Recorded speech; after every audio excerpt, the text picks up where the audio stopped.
Salam dəyərli izləyicilər, Biqazın bugünkü qonağı təhsil eksperti Elçin Muraddır. Xoş gəldiniz Elçin bəy. Xoş gördük, təşəkkür edirəm. Elçin bəy, istəyərdim başlayım ondan ki, bu məktəbə qədər hazırlıq son bir neçə ildir biz ki, artıq birinci siniflərincə uşaqlar məktəbə qədər hazırlığa gedirlər. Amma məsələn, məktəbə qədər hazırlığın sonunda valideynlər bildirirlər ki, ümumiyyətlə onlara birinci sinifə qəbul olmaq üçün uşaqlardan imtahan götürülür. Sürətli oxu bacarıqları, imla. Məsələn, mən özüm yadıma gəlir ki, mən 7 yaşında getmişəm məktəbə, amma hələ də yəni evə gələndə uşaqlarla oynayırdım. Ümumiyyətlə fikrimiz oyuncaqlarımın yanındaydı. Onsuz da biz mən hesab edirəm ki, bu çox belə kəskin qərardır. Məsələn 5 yaşında uşağı o yəni o qədər o yəni iş həyatı olsun, təhsil yükünün altına, yəni ömrünün sonuna kimi zaten də bu yükün altında yəni insanlar girirlər. Amma biz onu daha tez atdırırıq. Üstəlik azmış kimi imtahan da götürülür. Yəni 5 yaşında bir uşaqdan imtahan götürülməsi sizcə nə dərəcədə düzgündür? Ümumiyyətlə, ibtidailərdən başlayaraq, məktəbə qədərdən ibtidai bitiminə qədər. Demək olar ki, məktəbə qədərdən tutmuş ibtidaidə təhsil alan şagirdlərin hər birində yüklənmə çoxdur. Bu, məktəbə qədərdən sonraki imtahan mərhələsi olsun, ya ibtidai təhsil dövründə summativlər olsun. Yəni, bunların hər biri düşünürəm ki, ümumiyyətlə şagird tipinə imtahan məsələsi 5-ci sinifdən sonra, ibtidaidən sonra başlasa daha yaxşı olur. Çünki uşaqlar, şagirdlər demək olar ki, məsələ üçün bir dənə ingilis dilindən götürüm. Mənim öz qızım da üzr istəyirəm, təhsil alır, 2-ci sinif şagirdidir.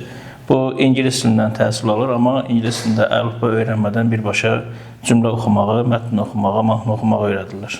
Mən baxıram ki, bu uşaq papuqay kimi təkrarlayır, buna ehtiyac yoxdur. Eyni ilə də məktəbə qədərdə təhsil alan bir balaca, hələ heç imtahanın nə olduğunu bilməyən, hərfin nə olduğunu təzə tanıyan, saymağı birdən 100-ə qədər təzə öyrənən bir uşaqdan deyə hələ imtahan götürüb bunu orta məktəbə qəbul etmək tamamilə yanlış bir şeydir. Çünki həmin uşaqlar artıq ilkin mərhələdə məktəbdən soymuş olurlar. Bir də bu dərsliklərlə bağlı çox sayılı şikayətlər var. Valideynlər deyirlər ki, ümumiyyətlə özləri, yəni hətta ali təhsil valideynləri belə uşaqların dərslərindən baş açmır və indidən repetitor yanına yəni qoymalı olurlar ev tapşırıqlarının gündəlik həlli üçün. Bax, bu dəfələrlə tənqid olunur, amma bu istiqamətdə dəyişən heç nə yoxdur. Yəni bu haqqda istərdim ki, fikirlərinizi öyrənim. Bir balaca keçmişə geçsək, siz də, mən də biraz baxsaq keçmişə, köhnə birinci sinif şagirdlərində nə var idi? Oxu, ana dili, bir də riyaziyyat. 3 fən sadəcə bu şagirdlərin təkmilləşməsinə, məktəbi sevməsinə, müəllimi sevməsinə kifayət edirdi. Və həmin dövrdə yetişən uşaqlarda heç biri savadsız deyildi. Amma indiki şagirdlərə fikir veririk, yəni hər fənnə uyğun həyat bilgisi, riyaziyyat, ana dili, informatika, şahmat, yəni bütün bunların hamısı sadəcə o ibtidai sinifləri yükləməkdən başqa bir şey deyil. Məsələn, bu il 1-ci, 2-ci siniflərə şahmat dərsi tətbiq olundu. Yəni, şahmat bir dərs deyil, şahmat bir idman oyunudur. Bunu sonraki mərhələdə şagird istəsə bir hobi kimi məşğul ola bilər, öz üzərində işləyə bilər. Amma 1-ci sinif ya da 2-ci sinif, 3-cü sinif şagirdində gətirib şahmat dərsi keçmək tamamilə yanlış və mənə görə mənasız bir şeydir bu bir. İkincisi iş dəftərləridir. Yəni, onsuz da kitabların üstündəki çalışmalar o şagirdin öyrənməyini kifayət edir. Yəni, ibtidaidən söhbət gedirsə, buna gətirib bir də iş dəftəri yükləməyin, səhifələrlə dərs verməyin heç bir mənası yoxdur. Bu, həm fiziki zəhddən sağlamlığa ziyandır. Biz bugün 1-ci siniflərin, 2-ci siniflərin çantasını əlimizə aldığımızda baxırıq ki, az qalır 15-20 kilo olsun. Yəni, bu da belə olan halda istər-istəməz həmin şagirdin sümüklərinin işə belə deyərəkdə onurğa əyilməsində gətirib çıxardır. Ona görə məcbur qarı valideyn o çantanı özü daşıyır. Özü daşısa da məktəbin qapısına qədər daşıyır. Qapıdan sonra bir şagird özü aparmalı olur. Bunların hamısı şagirdi yükləməkdən başqa bir şey deyil, şagirdi məktəbdən diskindirməkdən başqa bir şey deyil. Yəni, ibtidai sinifdə oxuyan bir şagird məktəbi sevməlidir, təhsili sevməlidir, oxumağı sevməlidir, öyrənməyə meyilli olmalıdır. Amma o gedir oradakı ağırlığı görəndən sonra fikirləşir ki, 6 bazara gəlsəydi, qalıb dincələrdim, tətil gəlsəydi, məktəbə getməzdim. Yəni, bir şagird atası olaraq, 2-ci sinif bir şagird atası olaraq mən gördüyüm mənzərə deyirəm. Mən düzdür, daha çox böyük uşaqlarla işləyirəm bir müəllim kimi, amma mən ibtidailərdə gördüyüm böyüklərdən daha çox demək olar ki. Bir də ümumiyyətlə iş dəftərlərinə toxundunuz. O valideynlərin başqa bir narazılıq elədiyi məsəl iş dəftərləri. Bir də ki, məktəblərdə hələ də indiki vaxtda bizim vaxtımızda tutaq ki, hələ bu qədər internet çox inkişaf eləməmişdi, saytlar falan yox idi. İctimailəşir də, yəni pul yığmaları. Buna baxmayaraq, yəni də məktəb sinif müəllimləri, məktəb direktorları olsun, pul yığmağı ilə bağlı, yəni hələ də davam elətdirirlər. İş dəftəri olsun, projektorun belə alınmasına qədər sinifdən pul yığırlar. Və bundan başqa məsələn artıq yenə də şikayətlər gəlməkdədir bu müəllimlərin uşaqları vurmasına bağlı. Hansı ki, mən məsələn özüm əvvəl başqa agentliklə idim. Biz oktyabr ayında deməli Şamaxıda təhsil naziri jurnalistika təlim keçirəndə Emin Əmrullayev şəxsən bizlə görüşdü və dedi ki, müəllimin uşağı vurmasını şəxsən mənim öz şəxsi nömrəsinə verdi ki, mənə göndərin, mən dərhal əmrinə verib uzaqlaşdıracağam. Buna bağlı açıqlamaları var, amma müəllimlər və ümumiyyətlə yenə də məktəbdə bu cür neqativ hallardan çəkinmirlər. Sanki qorxuları yoxdur yəni. Belə deyim də, şagirdi vurmaq məsələsi birincisi başlı olaraq yanlış bir şeydir. Yanlış bir şey dediyim nətər? Birincisi, müəllimin hökmünü şagirdin üzərində təlqin eləmək lazımdır. Şagird bilməlidir ki, qarşısındakı müəllimdir. Sadəcə müəllimin varlığı, duruşu ona kifayət eləməlidir ki, bu uşaq disiplinli olsun. Vurmaq məsələsində qoyuruq qırağa. Vurulan uşaq, vurulan şagird bir müddətdən sonra onu bir normal hala çevirir və düşünür ki, olsa da bu səhv eləsə, maksimum müəllim biri vuracaq, səhər yenə eyni səhv davam elətdirəcək. Onun üçün də mən bunu hər müsahibələrdə demişəm, yəni müxtəlif saytlara. Daha çox məktəblərdə psixolojiyə üstünlük verilməli. Məsələn, bizdə universitetə qəbulda baxırıq ki, məktəbdə təhsil və psixologiya deyilən bir ixtisas var. Bu ixtisasa meylənən abituriyent sayı yoxdur, azdır. Yəni fikirləşir ki, mən nə işləyəcəm. Amma halbuki düşünsələr, bu ixtisas əslində çox lazımlı ixtisasdır. Və həmin o şagird istəyir 11-ci sinifdən tutmuş 1-ci sinifə qədər istənilən şagird əgər psixoloji vəziyyətdən çıxırsa, hər bir şagirdin vəziyyəti, psixoloji vəziyyəti bildiyimiz kimi düzəldilə bilən bir şeydir. Yəni bu onda anadan gəlmə formalaşan bir şey deyil. Onun üçün də psixoloq orada düzgün işləsə ya da psixoloq işləsə, vurmağa ehtiyac olmadan psixoloq, müəllim və valideyn bir kontakt nəticəsində o şagirdin bir normallaşdırmaq olacaq. Bir də ümumiyyətlə məktəblərdə, indi bu günləri məktəblərdə kamera sistemi olsa da, amma hələ də problem olaraq qalır. Dəfələrlə bu məsələni ictimailəşdirmişik, mətbuat olaraq şəxsən mənim özüm. Mərkəzləşdirilmiş qaydada kamera sistemi mövcud deyil. Bu mövzuda işləyəndə təhsil ekspertləri deyir ki, siz nə danışırsınız, onun nazirliyi eləsə, əməlli başda məktəbdə olan biabırçılıqlar gün üzünə çıxacaq. Bunu heç vaxt eləməzdilər. Sizcə, baxın, bunun ümumiyyətlə çox faydalı tərəfləri var. Məsələn, bir neçə il öncə sosial işdən birinə uşaq evinə, Ramal adına bir uşaq açmışdı. Yəqin ki, mətbuatdan baxdınız. O ümumiyyətlə uşaq evindəki olan qanun üstünə açmışdır. Ondan sonra hələ həmin aparıcı xanım da yəni çağırış elədi ki, mütləq bunu tezləşdirin. Çünki bu çox vacibdir, belə deyim, yəni nəzarət baxımından. Amma hələ də bu ümumiyyətlə bizdə yəni tətbiq olunmur. Belə deyim də, məktəblərdə kamera sistemi bütün otaqlarda, bütün koridorlarda quraşdırılmalıdır, bu birincisi. İkincisi də bütün bunların hamısının nazirlik sistemində nəzarət olunacağı bir sistem yaradılmalıdır. Bu sistem yaradılandan sonra bizim şagirdlərdə belə bir qorxu sistemi var ki, bizə daim nəzarət var. Daim nəzarət olan yerdə də istər-istəməz disiplin var. Yəni bugünkü sosial şəbəkələrdə, televizorlarda, TikToklarda, Instagramlarda şagirdlərin gördüyü istər seriallar olsun, istər ümumiyyətlə sosial çəkilişlər olsun, istər-istəməz bu şagirdlərə müəyyən təsir edir, müəyyən yox, bir çox təsir var. Bu, həmin o gördüklərini gəlib məktəbdə tətbiq eləmək istəyir. Məktəbdə tətbiq eləmək istəyəndə də ortalığa anormal bir mənzərə çıxır.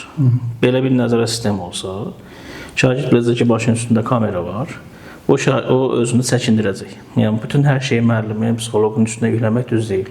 Burada Elm və Təhsil Nazirliyi əlini daşın altına qoymalıdır. Ya məktəblərdə nəzarət sistemi tamam fərqli qurmalıdır. Müəllimlərin orada daha çox kişi müəlliminə üstünlük verməlidir. Bugün orta məktəblərin ən böyük problemlərindən biri nədir? O məktəblərdə kişi müəllimin azlığıdır. Siz özünüzdən götürün. Bir neçə il əvvələ də qayıtsaq, məktəblərimizdə daha çox kişi müəllimi var idi və biz kişi müəllimi görəndə istər-istəməz özümüzə bir yığışdırırdıq. Amma indiki 10-cu, 11-ci sinif şagirdləri qadın müəllimi görəndə sanki burada müəllim yoxmuş kimi rəftar edir. Bu acı reallıqdır, bunu demək lazımdır. Bunun qarşısını almaq üçün birinci kişi müəllimlərinin sayı artırılmalıdır. Bunu qoydum qırağa, onu artıra bilmiriksə, kamera sistemi olmalıdır. Bir də bu məktəblərdəki anormallıqların qarşısını almaq üçün Daxili İşlər Nazirliyi ilə Təhsil Nazirliyi kontaktda işləməlidir. Bütün məktəblərdə istər sivil formada, istər hərbi formada, polis geyimində bir serjant gəzməlidir.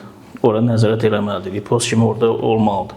Çünki bizim millət alışıbdır bir şeyi görsün, ondan çəkinsin. Onu görməyəndə istər-istəməz anormal hallarda artır. Serjant dediniz, yaxşı vurğuladınız. Elə növbəti sual mühafizələrlə bağlıdır. Hələ də bizdə orta məktəblərdə ümumiyyətlə mühafizəçi, hələ də yaşlı xanımlar, məktəbin texniki işçiləri qoyulur. Bunu da ümumiyyətlə işləmişik ki, bəs məktəblərdə mütləq mühafizə iştiratı açılmalıdır. Yəni ki, həm girişdən, çünki bu yaxınlarda elə özəl məktəblər hələ özəldir ora. Orada yəni gülələ hadisəsi baş verdi və bugünkü gündə istənilən şəxs çox rahatlıqla orta məktəbə girib çıxa bilər. Amma məsələn mətbuat gedəndə dərhal qapını ondan yerdən bağlar ki, qanunsuzluğun qarşısını yəni görməsinlər. Amma məsələ burasıdır ki, bu ümumiyyətlə nazirlik bu istiqamətdə də heç bir addım atmaq istəmir. Yəni işte buna bağlı istərdim fikirlərinizi söyləyim ki, yəni ehtiyacı varmı? Ehtiyac çoxdur. Məsələn, belə deyim ki, sadəcə gətirib ora qapıya bir dənə serjant qoymaq da kifayət eləmir. Bunun üçün məktəblərdə müəyyən bir mərhələ şəklində bir seminar salonunda, akt salonunda bir yerdə ümumiyyətlə xüsusilə o şagirdlərin qanunun qaynayan yaş vaxtı, məsələn, deyək ki, 5-ci, 6-cı sinifdən başlayır 11-ci sinifə qədər həmin o şagirdlərlə müntəzəm şəkildə psixoloji danışıqlar aparmalıdır. Proyektlərlə o göstərilən hadisələrin yekun nəticəsini şagirdə dərk elətdirməlidir ki, sən bunu eləyirsən, yekunda bax bu olacaq. Bu şeylər aşılanmalıdır. Ondan sonra da nəzarət sistemində yenə də dediyim kimi o post dediyimiz ya kulübə dediyimiz bir yerdə bir serjant dayanmalıdır.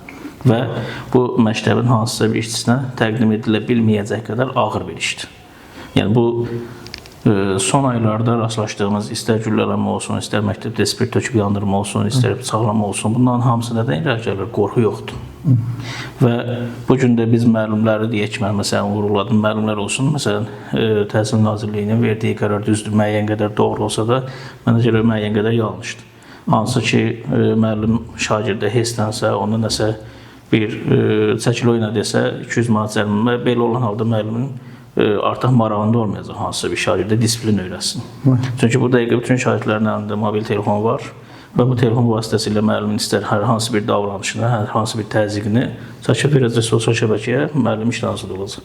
Birincisi bu cərimə məsələsi götürülməli idi, olmamalı idi əslində.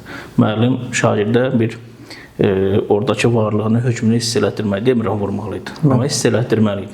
Bizim hər birimiz orta məktəbdə olmuşuq, müəllim bizə hisslənib də, çəkil oyuna deyibdir. Bugün müəllimlər onu eləyə bilmir, hamısı qorxudan irəli gələn bir şeydir. Onda da şagirdin təbii ki, ayağı yer alacaq, təbii ki, anormal hadisələrin sayı artacaq. Bir də bu nazirlik rəsmilərindən Vəfa Yaqublu İctimai Televiziyanın efirində bildirdi ki, biz qərb ölkəndə müəllim günortadan sonra evə getmir, axşam saatlarına qədər məktəbdə qalır. Bu sistemin üzərində işləyirik və yaxın bir neçə ildə bu olacaq. Ümumiyyətlə bu sizcə məsələn hal-hazırda repetitorluq geniş yayılıb da. Bu ümumiyyətlə repetitorluğun qarşısına ala bilər, ümumiyyətlə təhsilə nə verə bilər məsələn? Bunu eləyə bilmək üçün birincisi müəllimləri universitetdə qəbuldan sistemləşdirməlidir. Məsələn biz hər il yüzlərlə müəllimlik ixtisasına qəbulun və bitimi görürük. Yekunda da baxırıq ki, həmin müəllimlər o diplomunu alıb, işi qutarıb, amma iş tapa bilmir. Birincisi, bu ixtisasın sayını azaltmaq lazımdır. Məsələn, deyək ki, bütün ölkə üzrə əhatə edirsə müəllim, deyək ki, 300 nəfər, bunu 300 nəfər qoymaq lazımdır, 600 nəfər yox. O digər 300 nəfəri biz atırıq çölə. Belə olanda da birinci müəllimlik ixtisasının varıq azalır. Müəllim axşama qədər orada qalırsa, sistemli bir deyək ki, saat 8-dən, saat 9-dan, saat 6-ya qədər sistemli bir iş sistemi qurulubsa, bu repetitorluğun qarşısını ala bilər. Amma o zaman ala bilər ki, bu müəllimlər repetitor fəaliyyəti göstərən müəllimlərdən seçilib götürsə daha yaxşı olur. Çünki biz bilirik ki, Təhsil Nazirliyinin sistemi ilə Dövlət İmtahan Mərkəzinin sistemi tamam fərqlidir. Bugün Dövlət İmtahan Mərkəzində düşən suallar, testdə düşən suallar Təhsil Nazirliyinin buraxdığı kitablardan tamam fərqlidir. Tamam fərqlidir dediyim, məsələn, Təhsil Nazirliyinin kitabında qayda olaraq yazılır, isim əşyanı adam bildirir. Amma bunun altı yoxdur. Bunu şagird gəlib Dövlət İmtahan Mərkəzində ismin daha dərin bir sualın görəndə fikirləşir ki, mən ismi başqa şey oxumuşdum, burada başqa şey çıxır. Ona görə də bu müəllimləri daha çox repetitor fəaliyyəti olan müəllimlərdən seçmək, bir də təbii ki, müəllimi qane eləyəcək qədər maaş verməkdir. Bir də Ecəm bəy, məsələn qəbul imtahanları məsələsinə istəyirəm toxunaq. Məsələ burasındadır ki, bizdə ümumiyyətlə normalda 8-ci sinifə yəni çatanda əslində universitetə başlayır hazırlıqlara 8-9-dan etibarən. Ümumiyyətlə bir uşaq məsələn illərlə gedir repetitor, yəni o da şans əsərdə qəbul imtahanı ya keçəcək ya keçməyəcək. Və keçməyəndə də ümumiyyətlə hər dəfə qəbul imtahanları vaxtı yəni abituriyentlərin intihar halları xəbərləri gəlir. Amma məsələ burasındadır ki, Məlikə xanım Abbasaydı bir adam açıq-aşkar mətbuata deyir ki, məni heç kim sorğulaya bilməz və buraxılış imtahanlarına bağlı da o qədər böyük bir narazılıq oldu. Mən ümumiyyətlə uşaqlıqdan hələ görürüm ki, bu xanımda sanki ümumiyyətlə o qədər bu çılpaqlıqla hiss olunur ki, gənclərə qarşı bir sanki aqressiya var. Yəni ümumiyyətlə girə bilməsin heç kim. Yəni uşaqları o qədər çətinləşdirməlidir ki, bu qəbul ola bilməməli. Yəni universitet üçün ümumiyyətlə sizcə siz qəbul imtahanlarının mən əslində ləğvinin tərəfdarıyam. Mən uşağın məsələn biliyi hansı sahədədirsə, o sahədə ümumiyyətlə işləməlidir. Çünki bugünkü gündə məsələn elə adamlar var ki, yəni oxumadıqları, istəmədikləri ixtisasa düşür və yaxud da ki, məsələn, ali təhsili yoxdur, amma yəni çox peşəkar bir kadrdır, məsələn, bacarıqdan götürüblər. Amma bugünkü gündə siz yəni illərlə repetitor yəni yanına getmək, o da girməmək və bu universitet yəni əslində halda hər kəs üçün əlçatan olmalıdır. Bu ümumiyyətlə nə dərəcədə düzgündür hal-hazırda Azərbaycanda bu qanun? Mən sizə bunu bir sistemli şəkildə danışım. Deməli, birincisi şagird abituriyenti oxutmaq istəyən valideyndən start götürmək lazımdır. Valideyn birinci övladını hazırlığa qoyanda müəllimlə bir aylıq müddətdə ona danışmalıdır. Müəllim ona həmin valideyni düzgün məlumat ötürməlidir. Sizin övladınız oxuya bilir ya da oxuya bilmir. Oxuya bilməyən abituriyentin axıra qədər dirəşib oxutmağa ehtiyac yoxdur. Bugün ölkədə müxtəlif sənətlər, peşələr var. Bunları öyrənsə o şagird bu ölkə üçün daha faydalıdır. Bu bir. İkincisi, bunu qoydun, oxutdurdun. Oxuturanda valideyn abituriyentin tələbələrin uşağın üstünə ağır yük yükləməməlidir. Məsələn, biz nə görürük? Mən sənə bunu eləmişəm, mən sənə bunu eləmişəm, bunu almışam, özüm yeməmişəm, sən yedirtmişəm, bunları deyə. Abituriyent gedir, yazır, biraz da həyəcanla gedir. O imtahan otağında hamımız bilirik ki, orada tam başqa şeydir. Yəni, tam savadlı biri, məsələn, mən özüm şagirdlərindən biri gedib, deyək ki, 49-cu suala 48-i yazıb, sürüşdürə hamısını səhv eləyib çıxıbdır. Belə həyəcanla gedən bir uşaq da çıxır, baxır ki, hər şey yoxdur, ortalıqda bir şey yoxdur, batıb gedibdir.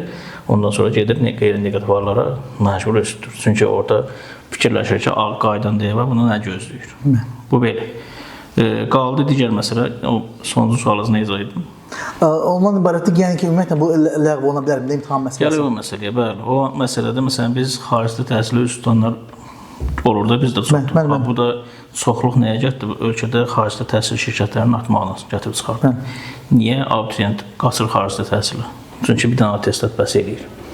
Bizim ölkələrdə qəbulu asanlaşdırıb, universitetdə də dərsi xaricdəki kimi qəbul asan olmalıdır, qəbul əlçatan olmalıdır. Universitetdə oxumaq çətin olmalıdır. Çünki bu şagird abituriyent vəziyyətindən çıxır, tələbə vəziyyətə girirsə, mütləq şəkildə düşünməlidir ki, mən nə ilə rastlaşacağam. Biz Türkiyədə attestatla təhsil almağa gedən bir çox şagird abituriyentdə görürük ki, gedir, birinci kursdan, ikinci kursdan sonra baxırsan ki, qayıdıb gəlir. Niyə? Çünki oxumayıbdır. Orada da qiymət kəsirinə görə yəni bizdə kimi qeyri vəziyyətlə qiymət yazdırmaq söhbət yoxdur. Yəni orada qiyməti oxudunsa yazır, oxumadınsa yazmır. Oxumayanda da maksimum bir il güzəşt eləyir, ikinci ili çıxardır, atır çölə. Bizdə də belə olanda şagird fikirləşəcək ki, mən gedib 12 ildən sonra çıxacağım, əlimdə heç nə qalmayacaq. Ya getməyim, ya da gedirəmsə, mən oxuyum gedim. Bir də bizim sahə ilə bağlı bir çox media rəhbərləri bunu bildirib. Universitetlərdə bir problem var ki, 4 il ancaq demək olar bütün ixtisaslar nəzəriyyədir. Məsələn, jurnalistikanın özü olsun, çıxardan dəftərinizi yazılan, yəni mühazirələr, adamlar ümumiyyətlə nə bir tutaq ki, print mediaya getmək istəyən, nə saytına, agentlik otağı, nə bir kanal otağı görmür. Sonra isə ümumiyyətlə onlar məsələn bilmir ki, tutaq ki, qaynar bir xəbər daxil oldu, redaksiyada nə baş verir, newsroom yəni otağından xəbəri yoxdur, bəli, praktika yoxdur. Bu ümumiyyətlə nə dərəcədə düzgündür? Yəni, məsələn, media rəhbərləri hesab edir ki, 2 il nəzəriyyə olsun, sonra 2 ilində bu qədər agentlik var. Universitetlər yəni əməkdaşlıq eləsinlər, göndərsin tələbələri, orada həm iş tapmaq baxımından, məsələn, media rəhbəri görəcəkdə bu tələbənin yəni, çalışqanını işə götürəcək, həm də ki, ümumiyyətlə praktika qazanmış olurlar. Belə deyim də sizə, məsələn, biz son 1-2 ildə açılıbdır. Peşələrdə nə görürük? Dual peşə deyə bir şey var. Bir texniki peşə var, illik peşə var. Peşələrin içərisində də bəzi ixtisaslarda dual peşə var. Yəni şagird həftənin 5 gün ərzində 2 gün nəzəriyyə ilə məşğul olsa, 3 gün praktika ilə məşğul olur. Yəni bu uşaq, bu şagird, bu vətəndaş ölkə üçün daha effektivdir. Bu orta məktəb, ali məktəblərdə də olmalıdır. Biz məsələn mən özümdən götürürəm, universitetdə oxuduğum illərdə 4-cü kursda, sonuncu kursda bizə 1 aylıq praktika müddəti, 1 ay asılı, 1 həftəlik praktika müddəti verilir. Getdik, Neftçilərdə ENSA ali məktəbdə praktikamızı keçdik. Girdik sinifə, yəni mən bir şəxsən mən özüm olaraq, mən istədim sinifdə bir fəaliyyət göstərim, bir uşaqlarla tanış olum, bir dərslə tanış olum ki, şagirdlərin qarşısında özümü göstərim. Müəllim bizə dedi, sizə nə lazım, keçin arxada oturun, gününüz qutarsın, praktikanız yazılacaq. Belə olan halda da bu qutaran müəllim, mən öz ixtisasından deyirəm, sabah nə işləyə biləcək? Məsələn, biz qutaranda da müəllim ixtisasını qutaranda da müraciət edir hansı kursa, hansı məktəbə. Birinci soruşulan cümlə, təcrübən var. Bu adam bu gün məzun olur. Bu təcrübəni hardan yığır? Təcrübəni yığmaq üçün arxa fonda praktik olmalıdır. Bu sadəcə sizin ixtisasda, jurnalistikada deyil. Bütün ixtisaslarda heç olmasa son bir kursu, 4-cü kursu mütəmadi olaraq gəldin, universitetdə 1 saat, 2 saat nəzəriyyə oldu. Hansısa məktəbə, hansısa bir redaksiyaya, hansısa bir şirkətə gedib mütləq orada praktik işlərlə məşğul olmalıdır ki, bir ildən sonra bu adamdan soruşanda sən nə bilirsən, desin ki, falan şeyi bilirəm. Təcrübə məsələsi onda olur. Bir də, ümumiyyətlə, sonuncu sualım ondan ibarət ki, bu bölgələrdə bilirsiniz ki, erkən nikahlar adi hal alır, orta məktəblərə, rayonlarda getmirlər və məsələ burasındadır ki, orada həmin müəllimlər də ümumiyyətlə həmin kənd sakinləri olur, buna göz yumurlar və ailə qurulur, yəni özündən yaşından 2 dəfə, yəni böyük oğlanlarla qızlar.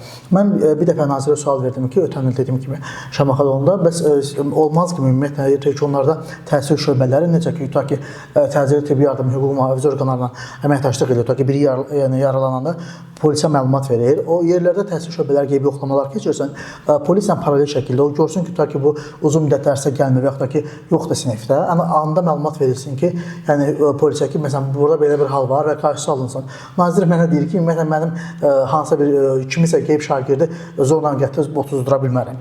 Amma sən halda nazirlik burada məsuliyyəti, mən yenə də öz fikrimə qalam ki, üzərinə atmış o. Yəni, ümumiyyətlə təcrübə ola bilər, yəni bölgələrdə təhsilə cəlb olunmayan bağlı. Yəni, birincisi o cümlə yanlışdır ki, mən heç kimi zorla gətirməlisin. Yəni, necə gətirməlisən? Sən bir müəssisə rəhbərsənsə, bir nazirsənsə, bir direktorsansa, bir nə bilim şəxssənsə, sən mütəmadi bu iş sənə yüklənirsə, sən bilirsən ki, 18 yaşına qədər hər bir şagirdin təhsil almaq hüququ var. Bu hüququ əlindən alan şagirdin, əlindən alan nöqtə hansıdırsa, onu müəyyən edib aradan qaldırmalısan. Ya qanuni şəkildə qaldırmalısan, ya hüquqi mühafizə orqanlarına deməlisən, ya həmin valideynlə, həmin şəxslə maarifləndirici danışıq aparmalısan. Bunu da təbii ki, hansısa bir orta məktəb bunu icra eləməyəcək. Bunu nazirlik icra eləyəcək. Nazirliyin əməkdaşları hər bir rayonda yaradılmalıdır və Daxili İşlər Nazirliyinin müntəzəm şəkildə, əlaqəli şəkildə, məsələn, mən müraciət elədim, sizin evinizdə məktəb yaşına, orta məktəb yaşına çatmış bir şagird var, amma ortada yoxdur. Niyə? Şagirdi çağırmalıyım, söhbət eləməliyim, niyə gəlmirsən, gəlməməyin səbəbi nədir? Birincisi, şagird öz ixtiyarında deyil gəlməsin, gəlməlidir. Hər bir şagird oxumalıdır, müəyyən qədər ali məktəbə sənəd verməsə də təhsil almalıdır. Bu sabahki o şagirdin sabahki günü üçün lazımdır. Ən azından bir marketə girəndə hər hansı bir şeyi hesablasın, marketin üstündə bir şey oxusun. Onunla yana lazımdır. Hansısa bir dövlət qurumuna gedəndə bir sənəti yazıb imzalaya bilsin. Bunlar lazımdır. Ona görə də bu halların qarşısını almaq üçün hər bir regionda yaradılmalıdır. Mümkün olmayan bir şey deyil ki, hər bir regionda maarif şöbəsi var. O maarif şöbəsinin üstündə bir məsuliyyət yükləmək lazımdır. Araşdırsın, baxsın, görsün, nədir məsələ, aradan qaldırsın və həmin şagirdi dəvət eləsin. Çox təşəkkür edirəm dəvətimi qəbul etdiyiniz üçün. Sağ olun.